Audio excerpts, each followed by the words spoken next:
বেলা আমরা শুনতে পেলাম আপনার বাড়িতে একটা মর্মান্তিক ঘটনা হলো। যদি বলেন কী ধরনের ঘটনা হলো আপনার, আর কোথায় থেকে কি লোক আসলো, কোথায় থেকে আসলো, এ বিষয়ে আপনার অভিমত কি? আমি বিকেলবেলা যখন বাজারে যাই তখন সন্ধ্যা হয়ে যায়। সন্ধ্যা 7টা-8টার দিকে আমার গ্রাম থেকে এক দুইটা ফোন আসে।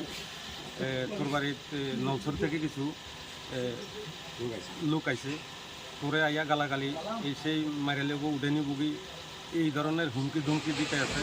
তো পাড়া প্রতিবেশী আমার ফোন করছে, তুই কই, তুই একটু বাড়িতে আয়। তো বাড়িতে আইয়া দেখলাম, তো তারা জিজ্ঞেস করলাম কী কারণ আইসো। বলছি নিকুজিশনের ব্যাপারে তুমি কেন টেন্ডার দিলা। টেন্ডার তো আমরা লাইসেন্স প্রাপ্ত হোল্ডার, আমরা যে কোনো জায়গায় টেন্ডার ড্রপ করতে পারি, আমরা সরকারের ট্যাক্স দিয়ে কাজই করি।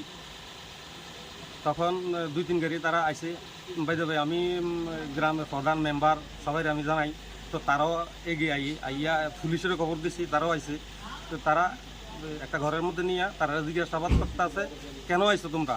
কইছে যে তারাও কইছে যে আমরা নেগোজিয়েশনের আইসি, আমরারে তোমারে কাজ উদ্ধার করার লাগে স্যারেন্ডার লেটার লাগে। আমি তো স্যারেন্ডার লেটার তো আমি তো কামই পাইছি না, আমি তো কোনো কাজই পাইছি না।